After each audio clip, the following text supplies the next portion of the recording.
Այսօր մի քիչ ոչ սովորական պատգամ եմ խոսելու, ոչ սովորական, որովհետև սովորական թեմաների մասին չեմ խոսալու, հավատքի մասին չեմ խոսա, սրբության մասին չեմ խոսա, Տիրոջ հետևելու մասին չեմ խոսա, բայց կխոսեմ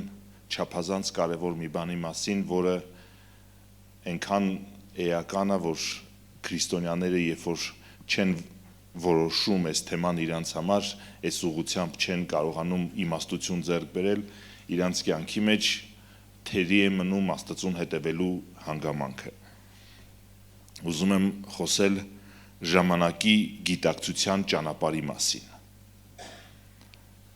Ամենասկզբից ուզում եմ կարդամ Սաղմոս 90-ի 12-րդ համարը։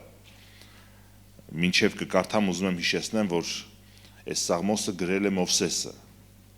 Այս Մովսեսի աղոթքն է ուղղված Աստծուն եւ այս ենթատեքստի մեջ հասկանանք, թե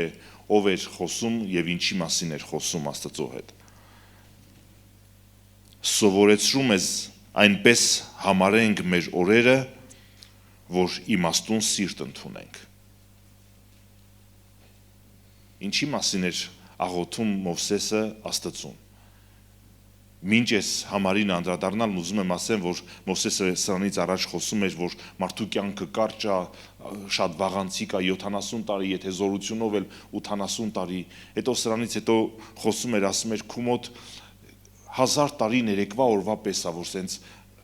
ակնթարթորեն անցավ։ Ու սրանից հետո Մովսեսն աղոթում ասում է, սովորեցրում ես այնպես համարենք մեր օրերը, ինչ անենք մեր օրերը, հաշվարկ անենք մեր օրերը, գումարում հանում անենք մեր օրերը, մի հատ փորձենք որոշենք այս սրա ճշգրիտ քանակը, ճշգրիտ չափը, սովորեցրում ես, բայց մինչև համարելը Մովսեսը,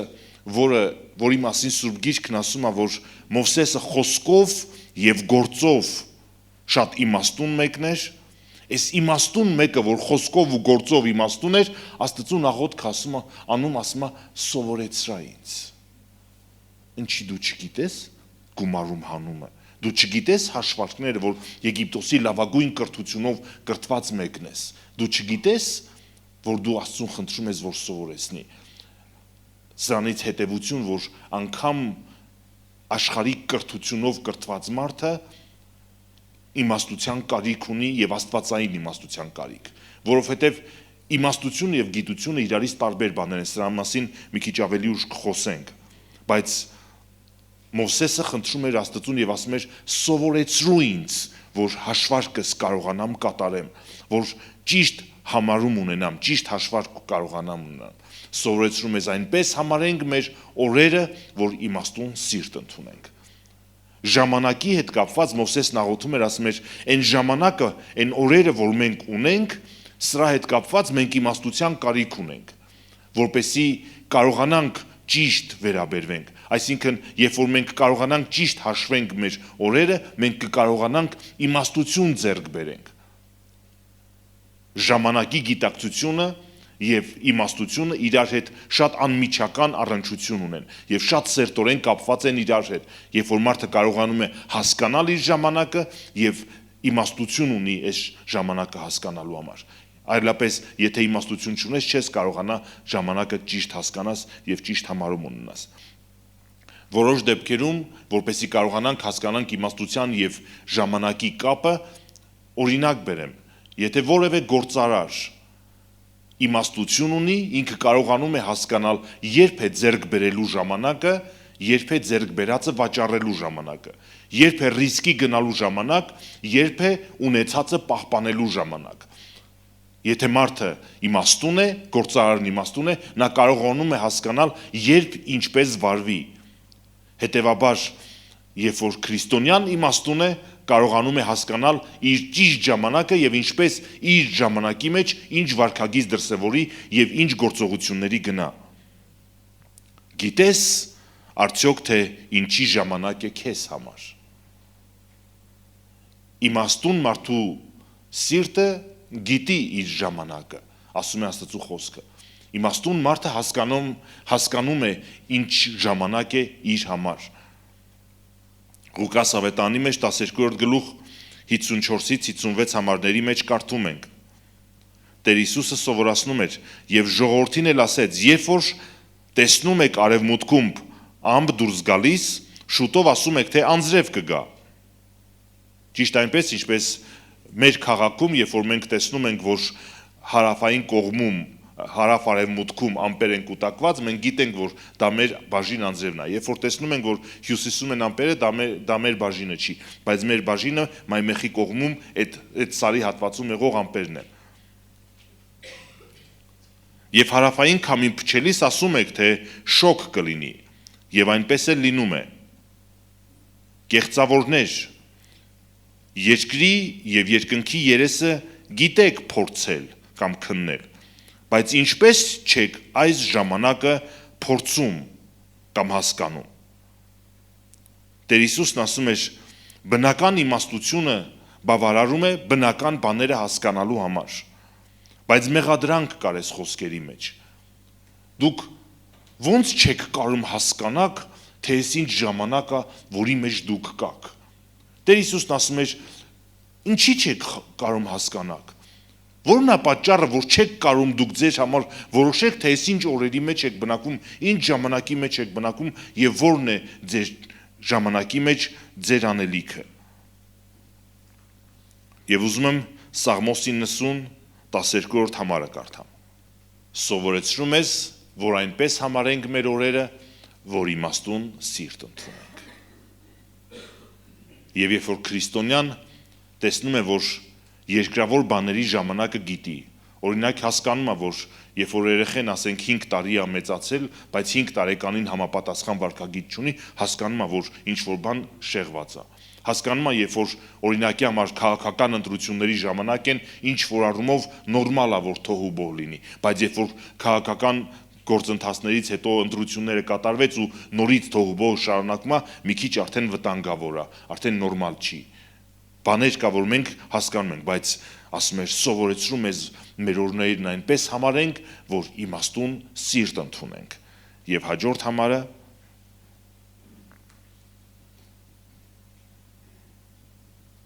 մինչև կկարդանք, հաջորդ համարը ուզում եմ մի փոքր իմաստության մասին խոսեմ։ Ինչ է առհասարակ իմաստությունը։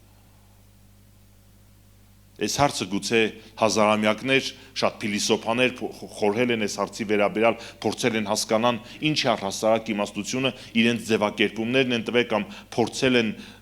այդ ձևակերպումները չտալ խուսափելով ոչ ճշգրիտ ձևակերպումից, բայց եթե փորձենք հասկանանք ինչ է առհասարակ իմաստությունը, բերեք տեսնենք իմաստությունը արդյոք գիտությունը թե ոչ։ Գիտությունն ու իմաստությունը նույն բանն են թե ոչ։ Մարդը կարող է շատ գիտելիք ունենալ, բայց միևնույն ժամանակ իմաստուն չլինել։ Որովհետև գիտությունը պատասխանում է ինչ հարցին, իսկ իմաստությունը պատասխանում է ինչպես հարցին։ Դու ինչ գիտես, շատ բան գիտեմ, բայց ինչպես կիրառես արածդ, չգիտեմ ինչպես կիրառեմ իմացածս, չգիտեմ ես իրավիճակի մեջ ինչ լուծում ստանամ։ Երբեմն տարիների փորձը մարդկանց ավելացնում է իմաստություն, եւ մարդիկ, որոնք տարիների փորձ ունեն, հաճախ ավելի իմաստուն են, քան երիտասարդները։ Երբեմն տարիները գալիս են առանց իմաստության։ Տարիներն անցնում են, բայց այդ ձև էլ իմաստություն ձեռք չի բերում մարդը։ Այս ձև դեպքեր էլ կան, բայց առհասարակ իմաստությունը գալիս է մարդու կյանքի մեջ տարիների փորձից, եւ մարդը հասկանում է, ավելի շրջահայաց է դառնում, ավելի խոհեմ է դառնում, իր որոշումները կայացնելից ավելի փորձում է հաշվի առնել տարբեր հանգամանքներ, բայց ինչ է իմաստությունը։ Դա գիտություն չէ, բայց գիտության պաշարի կիրառմամբ խոհեմ որոշումներ կայացնելու, ցանկալի արդյունքին հասնելու լավագույն եղանակի, արժեքների ճիշտ գնահատման եւ վերաբերմելու ունակություն է։ Փորձեցի կարդամ, որ մտքերս կարողանամ ասեմ, այս ձևակերպումը ճիշտ ասեմ։ Դա ճիշտ որոշումներ կայացնելու ունակություն է։ Դա ճիշտ արժեքները որոշելու եւ արժեքներին ճիշտ վերաբերվելու ունակություն է։ Դա գիտության պաշարի հիման վրա պաշարի կիրառմամբ խոհեմ որոշումներ կայացնելու ունակությունը։ Եվ եթե տարբերելու լինենք ինչպիսի իմաստության տեսակներ կան, Սուրբ Գիրքը մեզ ներկայացնում է հիմնականում 3 տեսակ իմաստություն։ Մեկը դա մարդկային իմաստությունն է, որի մասին մի փոքր խոսեցինք, որ մարդկային իմաստությունը տարիների փորձի արդյունքում մարդը կարողանում է իմաստություն ձեռք բերել, մյուսը դիվական իմաստությունն է, եւ երրորդ տեսակը դա աստվածային իմաստությունն է։ Մարդկային իմաստության դեպքում մարդը կարողանում է ճարպիկ միտք ունենալով ճարպիկ որոշումներ կայացնի, կարողանում է հասկանալ ինչպես հասնի իր ուզեցած արդյունքին։ Դիվական իմաստության դեպքում ոչ թե գործում է հնարամտություն եւ մտքի ճարպկություն, այլ գործում է նենգություն, գործում է չարիքին հասնելու ուղղված իմաստություն։ Իսկ աստվածային իմաստության դեպքում մենք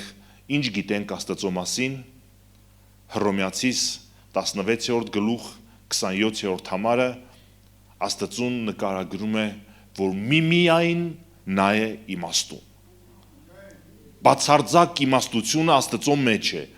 Մարդկային իմաստությունը հարաբերական իմաստություն է։ Կարող է մի քիչ լավ լինել, մի քիչ վատ լինել, մի քիչ ավելի լուսավոր լինել, մի քիչ ավելի խամրած լինել, բայց Աստծո մասին խոսելուց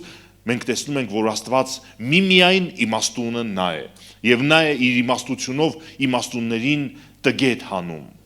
եւ նա իմաստունների իմաստությունը փչացնում է, ասում է Աստծո խոսքը,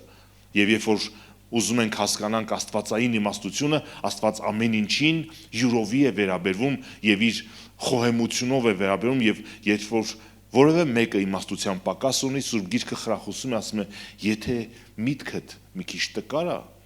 եթե իմաստություն չունես, եթե չես կարողանում ճանապարհը գտնես, ձևը գտնես, եթե խոհեմություն չունես, Աստծուն խնդրի եւ Աստված առատապես կտա ու քեզ չի նախատի, որ ֆայմը չեր հասնում մեծ մարդ ես, չի նախատի։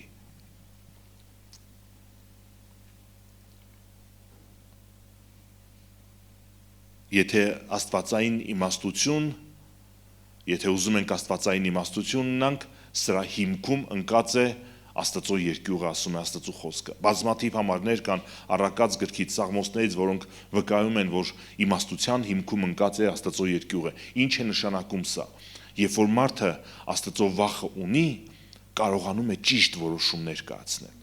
կարողանում է իր կյանքը ճիշտ ձևավորել, ճիշտ դասավորել, կարողանում է իր ձեռքը հետ քաշել սխալ քայլերից, երբ որ մարդը իմաստություն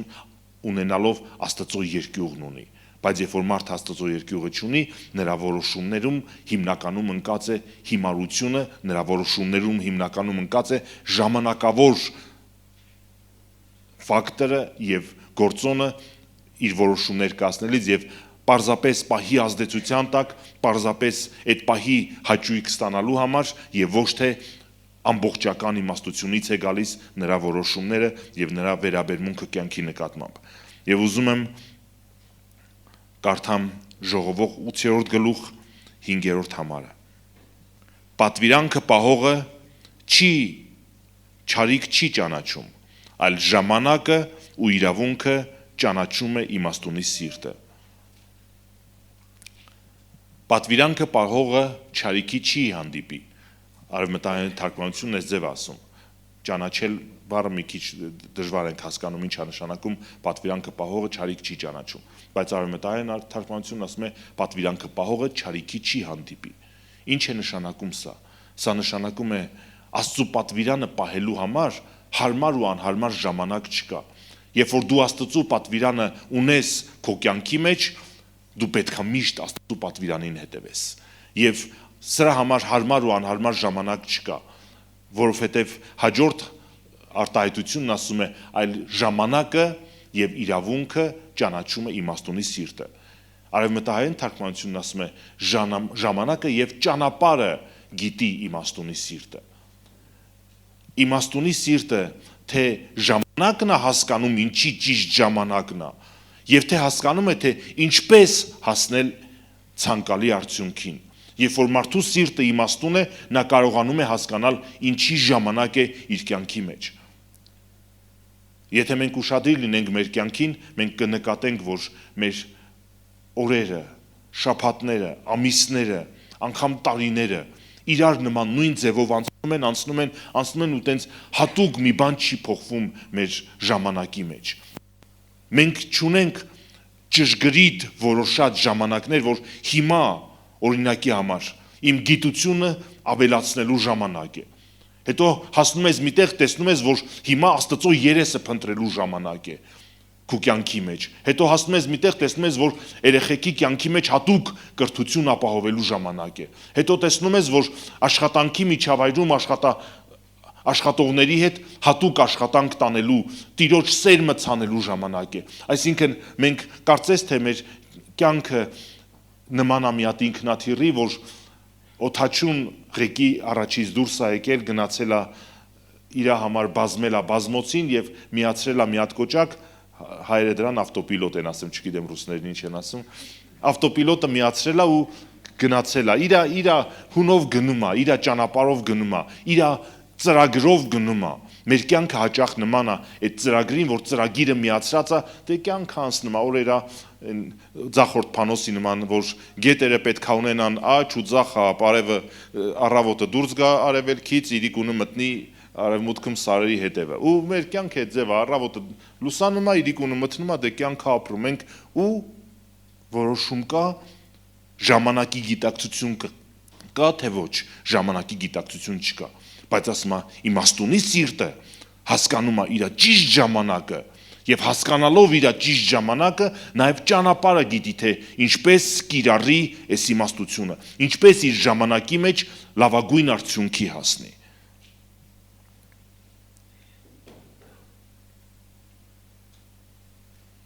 Արդյոք Աստված ժամացույց ունի։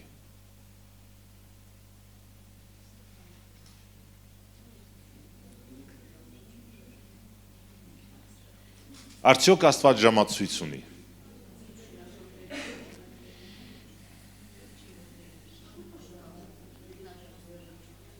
Աստված կարիք ունի ժամացույցի։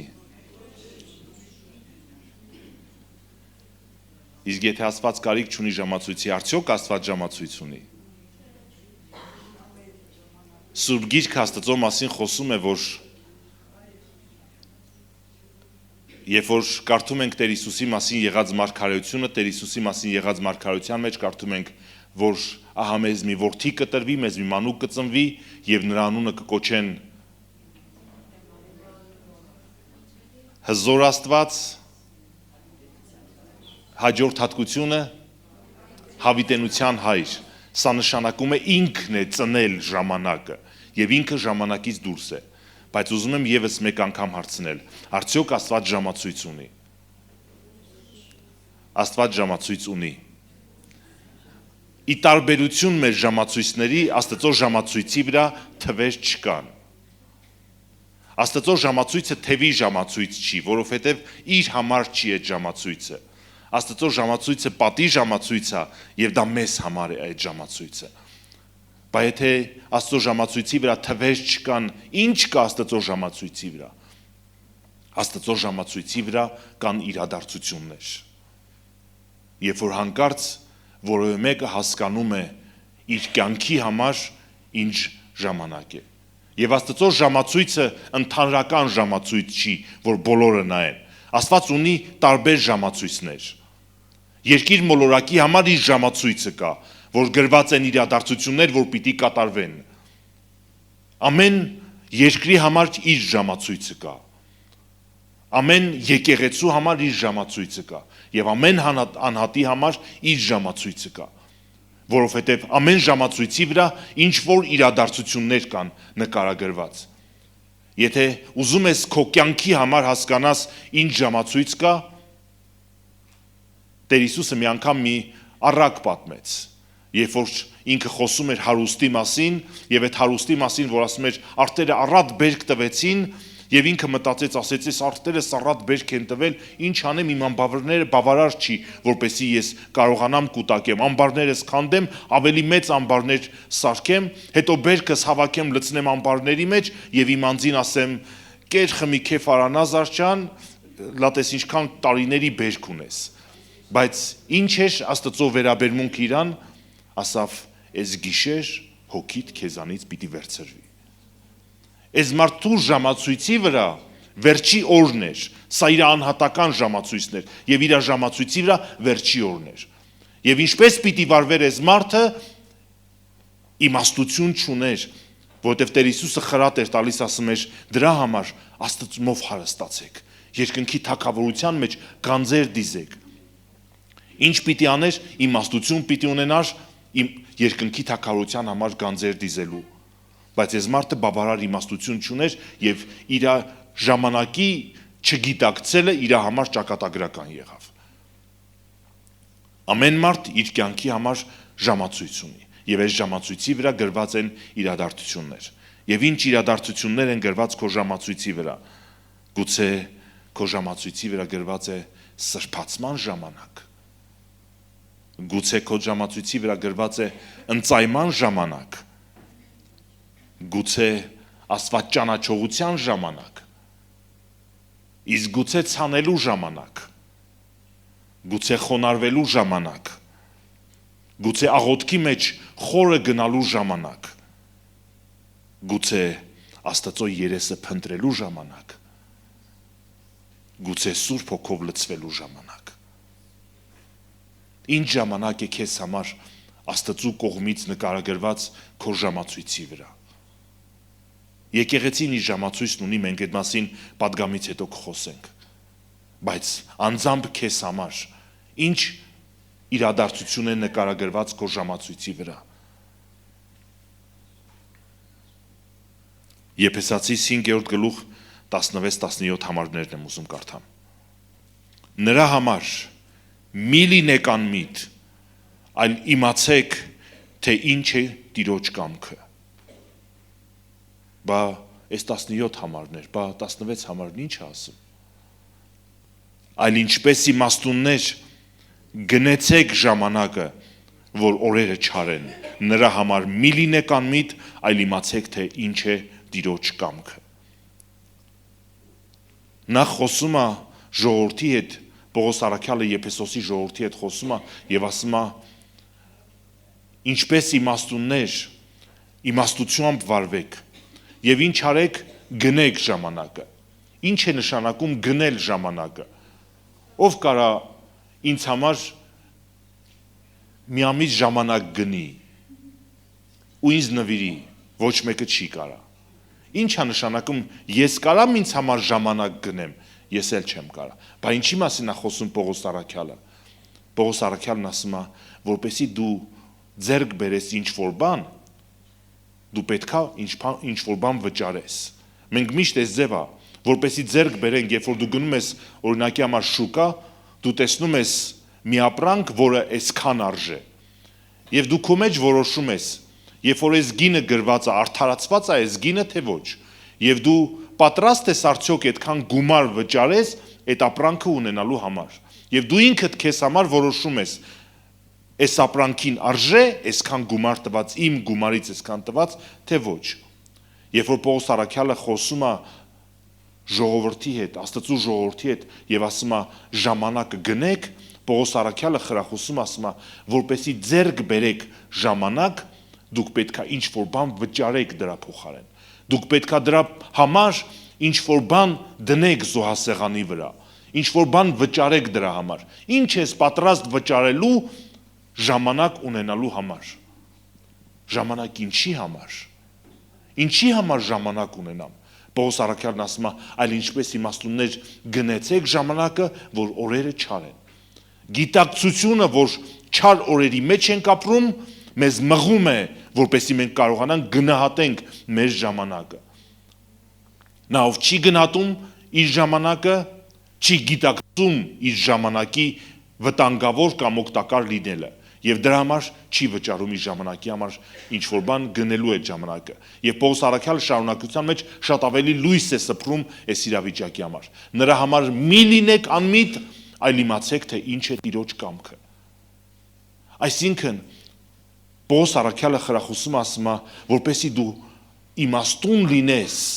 եւ ժամանակը կարողանաս գնել, դու նախ պիտի հասկանաս, թե ինչ է Աստծո կամքը քեզ համար, որպեսզի կարողանաս այդ ժամանակը գնես, ինչ որ բան վճարես դրա համար, դրան ձեռք բերելու համար եւ Աստծո կամքի մեջ կիրառելու համար։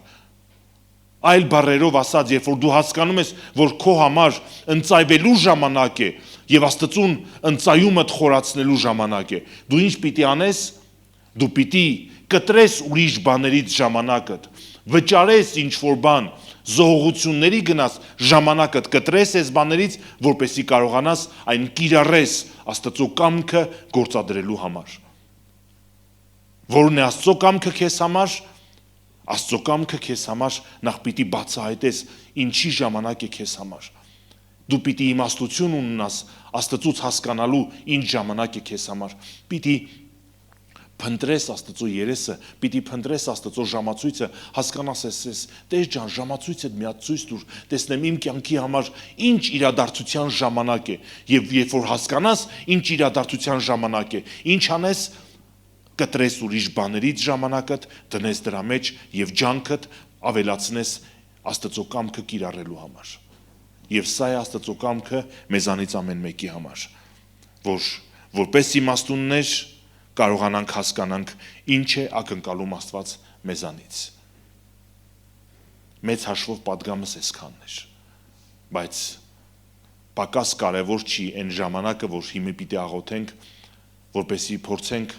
Աստծո սիրտը հասկանանք, եւ սրա համար մենք մեր աչքերին լույսի կարիք ունենք։ Երբ որ մարդու գիտակցությունը մթագնում է, իսկ ինչն է մթագնում մարդու գիտակցությունը, ժամանակակից աշխարհի զբաղմունքները, ժամանակակից ավելորդ ինֆորմացիայի ներհոսքը մեր գիտակցության մեջ մթագնում է մեր գիտակցությունը եւ մենք չենք կարողանում հասկանանք հոգեվոր իրադարձությունները, հոգեվոր աշխարհում տեղի ունենալիքը։ Դրա համար քաջալերում եմ, որպեսզի երբ որ ուզում ես օրինակի համար Աստծո սիրտը հասկանաս, միտքդ փագի աշխարհից եկող ինֆորմացիաների համար, առանձնացի Աստծո համար եւ այդ ժամանակ շատ ավելի հեշտ կլինի Աստծո սրտի մեջինը հասկանալու համար։ Եկեք կանգնենք աղոթքի։